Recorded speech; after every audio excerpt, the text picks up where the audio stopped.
তোকে এখানে রেখে যাচ্ছি, ভিক্ষা করবি, তোর ভিক্ষার টাকা দিয়ে তোর চিকিৎসা করাবো। তাছাড়া বাড়তি টাকা তোর জন্য খরচ করতে পারবো না, কারণ তোর তো ইনকাম করার মুরুদ নেই। যা আছে সেটা নষ্ট করলে আমার চলবে কিভাবে? তাই বলে আমি ভিক্ষা করব? হ্যাঁ, তুই ভিক্ষা করবি। তোর এখন যে অবস্থা, তোকে তো ভিক্ষা করেই খেতে হবে। তাছাড়া আমি তো আমার ভবিষ্যৎ নষ্ট করতে পারবো না। তোর পিছনে অনেক টাকা খরচ হয়, আর সেটা তোর ভিক্ষার টাকাই হবে।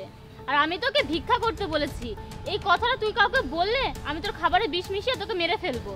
আমি পরে এসে তোকে নিয়ে যাব। ভিক্ষা কর।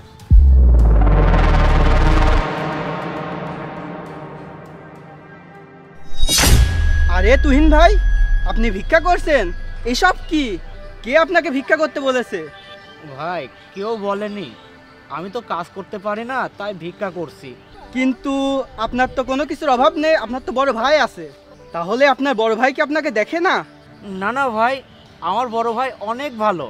তাহলে আপনি কেন ভিক্ষা করছেন? দাঁড়ান। কি ব্যাপার জাহিদ ভাই, শেষ পর্যন্ত ভাইকে দিয়ে ভিক্ষা করাচ্ছেন? আপনাদের কি এতই অভাব হয়ে গেছে? আরে কি বলছো এসব? আমি ভিডিও করে পাঠাচ্ছি, আপনি দেখেন।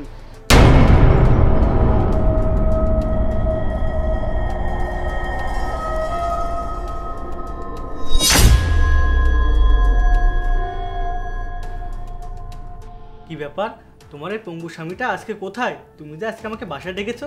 এখন থেকে তুমি প্রতিদিন আমার বাসায় আসবে। তোমাকে বাসায় আনার বুদ্ধি পেয়ে গেছি। আমার স্বামীকে প্রতিদিন বাইরে ভিক্ষা করতে দিয়ে আসবো, আর বাসায় তোমার সাথে সংসার করব। তাই নাকি বেবি? তুমি আমাকে এত ভালোবাসো? হ্যাঁ, তোমার জন্য তো এত কিছু করছি। আর ওই পঙ্গুর জন্য আর একটা টাকাও খরচ করব না। ও ভিক্ষা করলে সেই টাকা দিয়ে ওর ওষুধ কিনবো, আর যদি ভিক্ষা না করে তাহলে ওর ওষুধ কিনবো না। তুমি তো খুব ভালো বুদ্ধি করেছো। ও তাড়াতাড়ি মরে গেলেই আমি আর তুমি সংসার করব। আর যেভাবেই হোক তোমার স্বামীর সবকিছু আমাদের নামে করে নিতে হবে। হ্যাঁ ঠিক আছে। আচ্ছা তুমি আজকে যাও, অনেক সময় হয়ে গেছে, ওকে আবার আনতে হবে।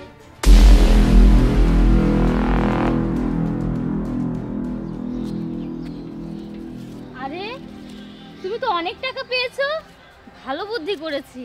তোমাকে দিয়ে তো অনেক টাকা কামানো যাবে। তুমি তো দেখছি আমার সোনার ডিম পাড়া হাঁস।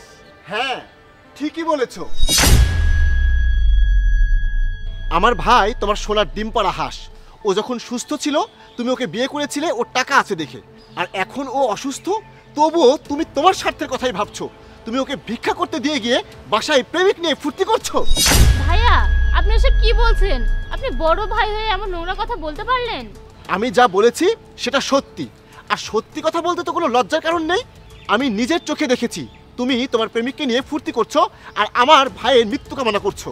তারপর এখানে এসে তোমার জন্যই অপেক্ষা করছি যাতে আমি তোমাকে হাতে নাতে ধরতে পারি যে তুমি আমার ভাইকে এখানে ভিক্ষা করতে দিয়েছো। তোমার এত সাহস, আমি বেঁচে থাকতে তুমি আমার ভাইকে রাস্তায় বসিয়ে দিয়েছো ভিক্ষা করতে। এই আমার ভাই কি তোমার ইনকামের টাকায় খায়? আরে আমার ভাইয়ের যা আছে তাই তো সে খেয়ে শেষ করতে পারবে না। অপর্ণা, আমি তোমাকে ভালোবেসে বিয়ে করেছিলাম। আজ আমি অসুস্থ হওয়ায় আমার জন্য ভালোবাসা তোমার শেষ হয়ে গেল। তুমি অন্য ছেলেকে নিয়ে সংসার করার কথা ভাবছো। আমাকে এখানে ভিক্ষা করতে দিয়ে তুমি অন্য ছেলে নিয়ে বাসাতে ফুর্তি করছো। তুমি আমার ভালোবাসার এই প্রতিদান দিলে? সি অপর্ণা, সি।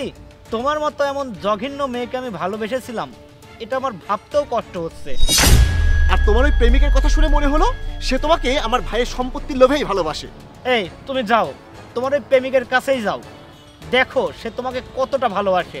আমি জানি সে তোমাকে লাথি দিয়ে দূর দূর করে তাড়িয়ে দেবে। আমার ভুল হয়ে গেছে ভাইয়া। এই আমি ভুল করেছি, তুমি আমাকে প্লিজ ক্ষমা করে দাও। আমি আর কোনোদিন এরকমটা করব না। তোমাকে আমার আর দরকার নেই, কারণ আমি অসুস্থ হয়ে বুঝে গেছি তুমি আমাকে চাও না। আর আজ এত কিছু জানার পর তো কোনো উপায়ই নেই তোমাকে রাখার। ভাইয়া আমাকে বাসায় নিয়ে চলো।